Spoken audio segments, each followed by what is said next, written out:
with regard to the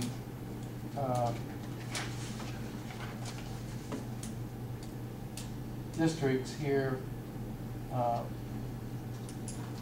but I don't think we've got 55-mile-an-hour limits in town. I think that's kind of oversizing it.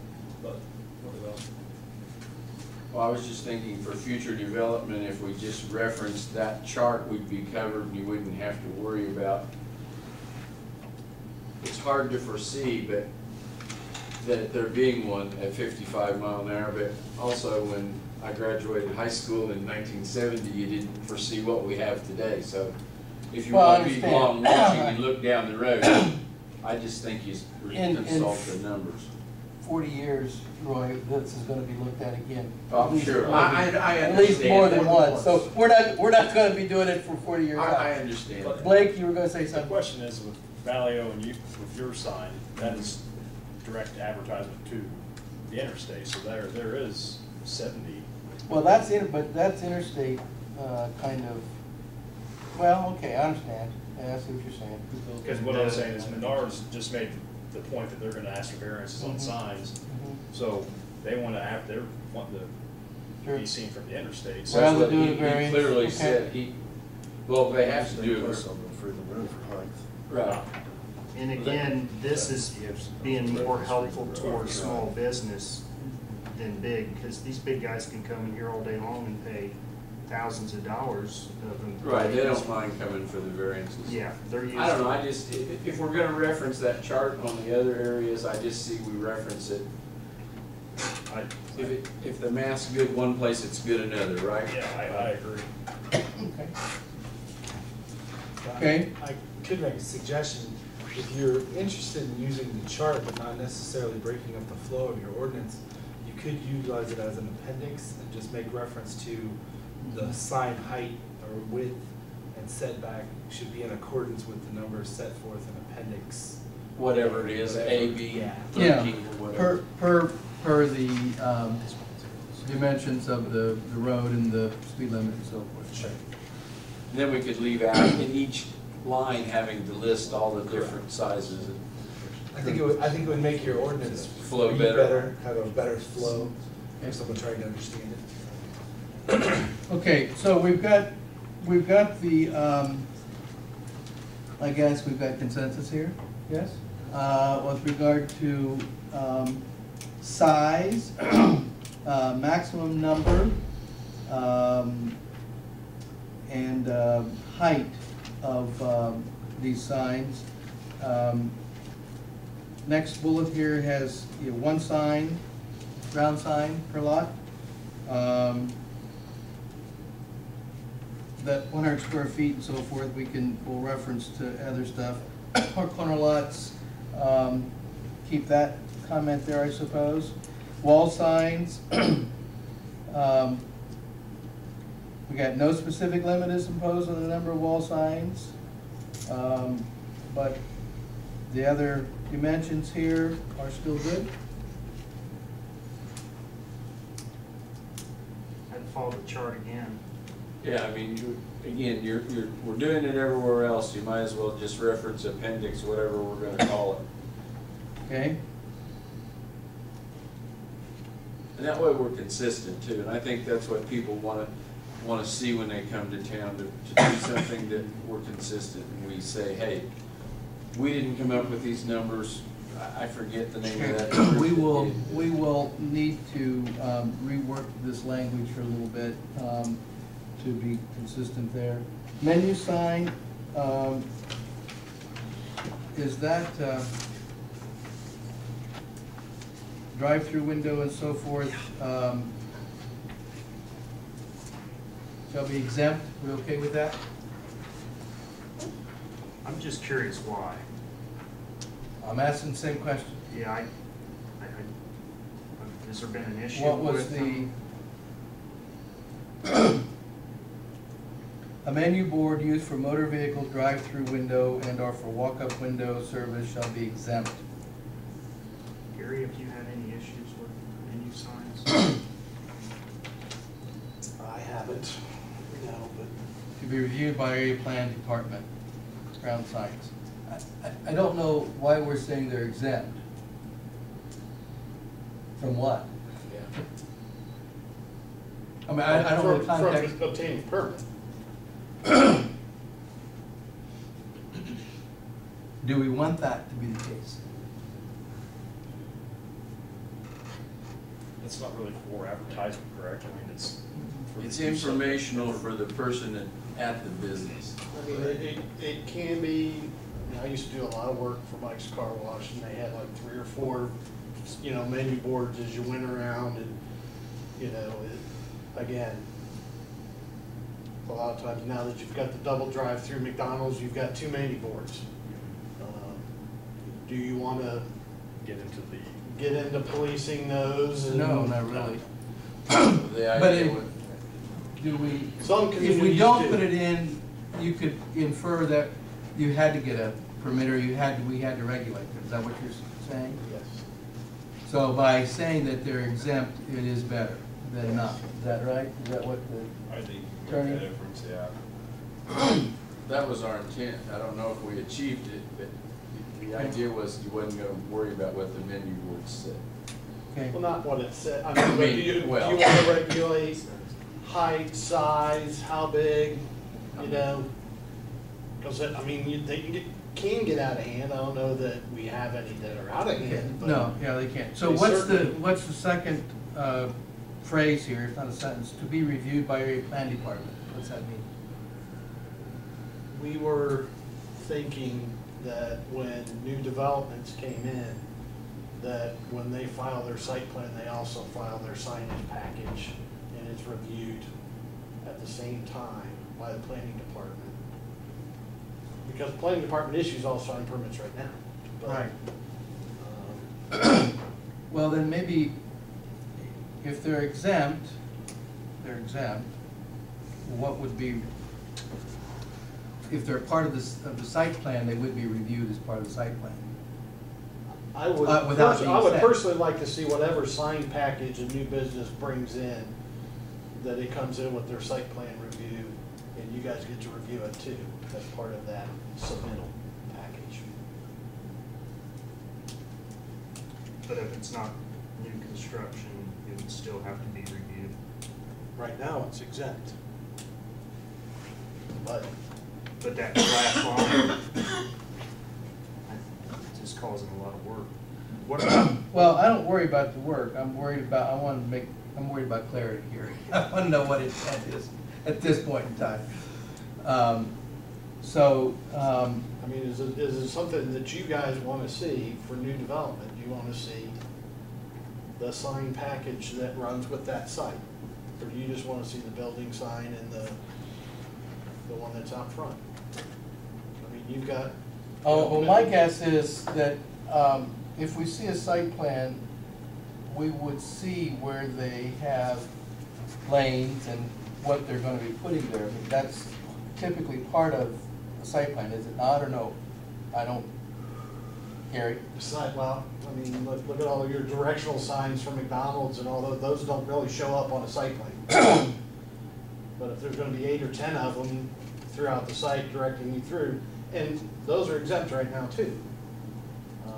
So basically, other than the high-rise interstate sign for McDonald's and what's on the building, there's a lot of other signs on that site that have no review or no oversight to Okay. them. And it depends if. What I'd ask you to do is to come back with a sentence or sentences that explain exactly what you think might be the preferred, okay?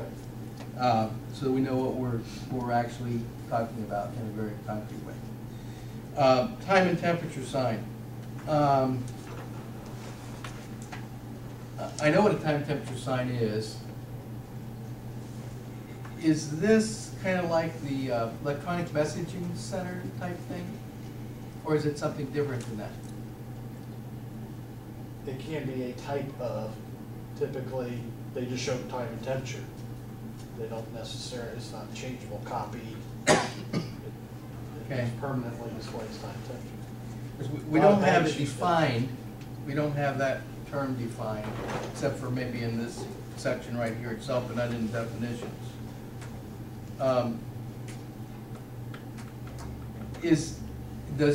And I'm asking you, I'm asking questions, I don't have an opinion on this necessarily yet. Is this something we need to have different than any other question that we've got, any other kind of sign that we're gonna put up here? Or is it so distinct that we have to call it out as a special category? Here it says that it shall not be counted as part of the total space, the total area of the sign. So if we put a limit of 10-foot height, you can, the way this reads, you could put another 2 foot on the top because it's time of temperature, right? Sean?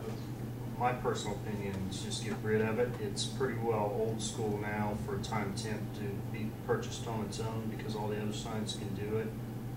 I think it's making things a little more confusing and harder what they need to be. I think electronic message centers will cover everything that this talks about. I would agree. Okay, remove this section. Enclosed shopping center, unenclosed I should say, and then first. Again, looking at the designation signs, are we gonna go with, now, this is a shopping center, I guess that's enclosed, so is it different? Does that need to be different from what we're talking about here in terms of these other dimensions, or are we gonna look the same as we have before? Same, good, the same chart. The chart? Okay, so we will need to revise this according to chart.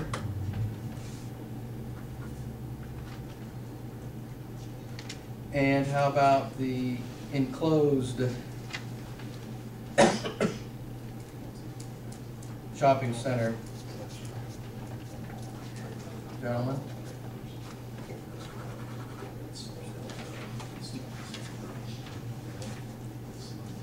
Chart again? Tom? Everybody? Blake? John? You good? All right. Wall sign. This pretty much is like what we had the wall sign for. You want it to be reflect the same as we had earlier? The wall sign size and everything? All right. What we are into right now is the business and commercial industrial parks.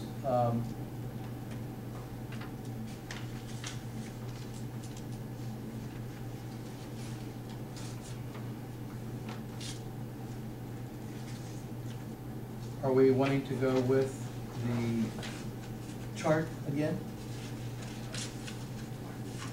I think the chart just makes it read so much easier. Okay, so we will come back and have to rewrite that.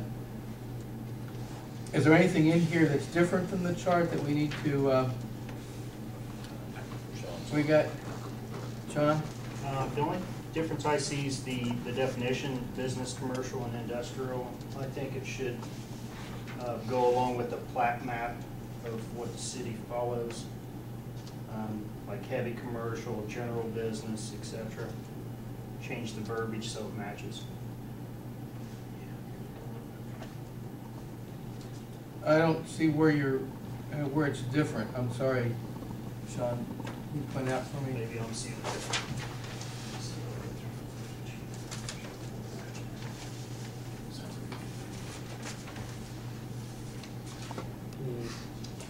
Yeah, I think what Sean's referencing, and he can bring it up and show you guys, is the city map has a slightly changed, heavy commercial, light industrial. It doesn't quite match up with with exactly what he's saying. I think what he's saying is just make sure that they all match. Well, we got business, commercial, industrial. What we've got there, these are general categories, those are light industrial, heavy industrial, so it doesn't make any difference. If it's industrial, it's industrial. Okay. If it's business, and commercial, I don't know why we got commercial, because we only have business and industrial, frankly, you're right. Sounds good. This is a broader category, we're general, so. Downtown, and this says downtown and light commercial. I don't understand, that light commercial is a new term to me. It's like commercial. What we have is downtown and B1, Right. I think, in our, I think we've got some C designations.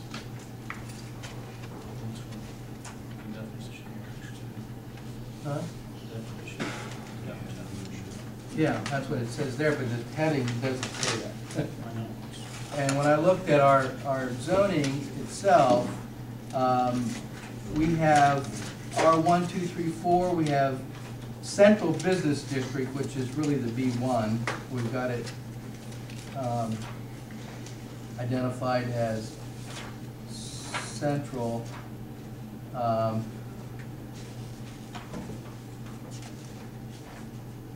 We got B1 Central Business District is how it's titled in the ordinance. And it doesn't even say downtown, but that is the area that it's located.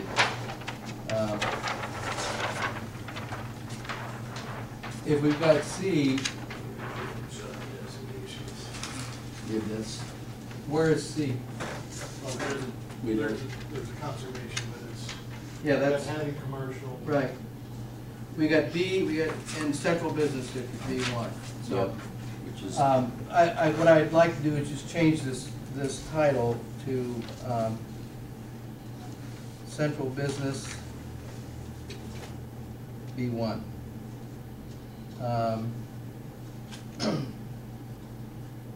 And what we're talking about is the area that is not the historic downtown district.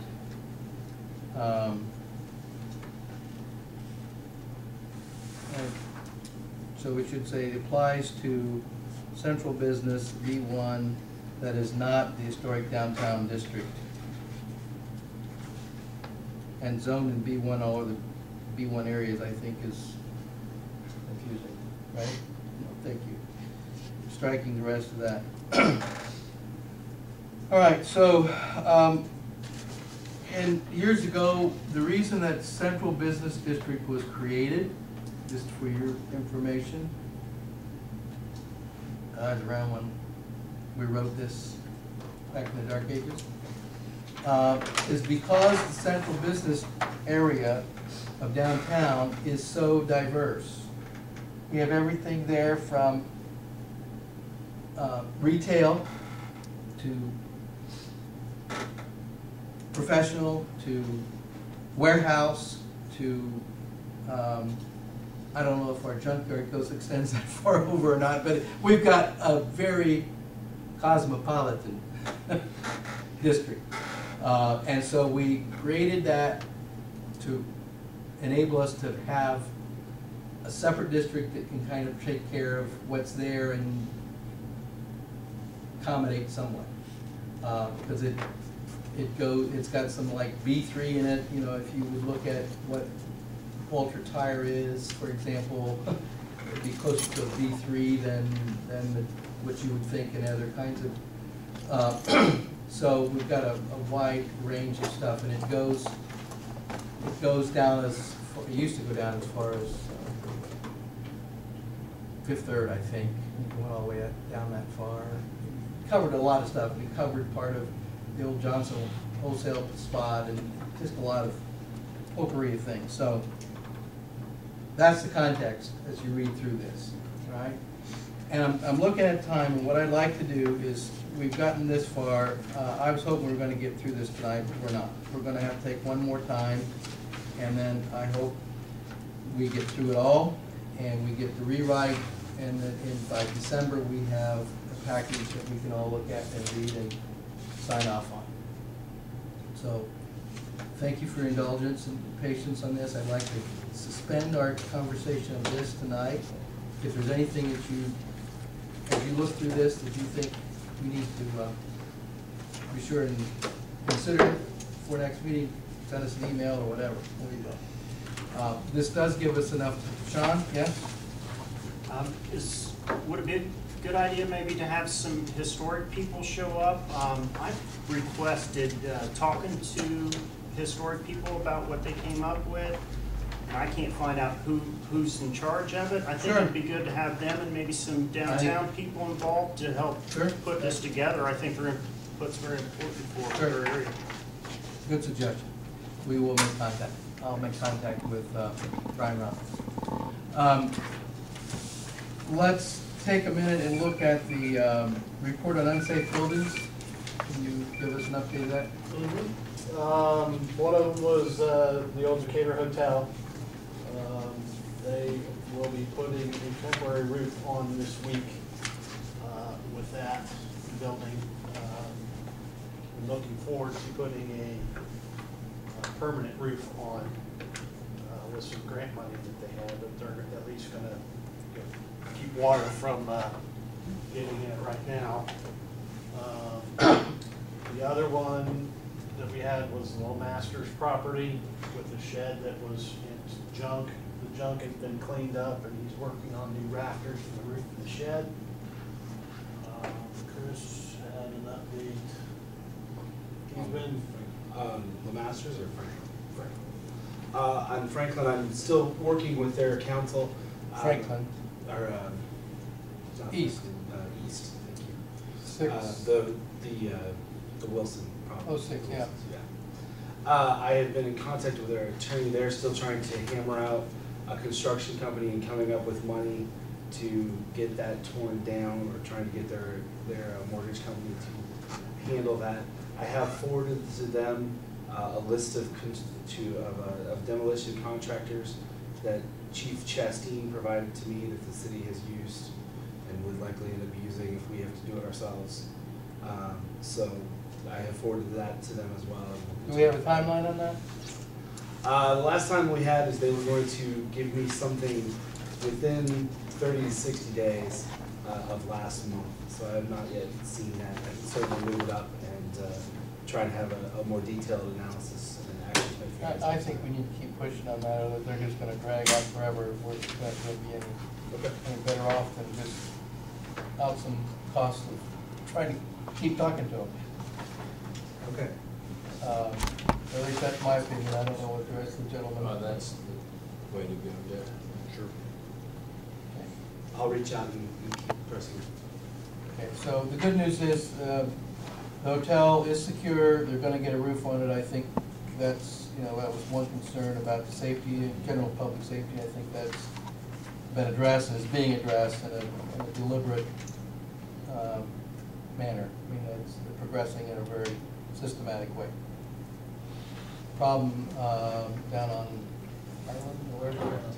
Ireland has been addressed, it's been cleaned up, it is, and we're giving them some way to try and get their building in safe condition. This other one now we know is really unlivable. It does need to be removed or repaired, and removing it's cheaper than repairing it. Okay. So, and I would just think that we need to keep pushing that a little bit. All right, do we know any more about our, Hitachi should be here any minute. That was just a text that I got, that they are en route. okay?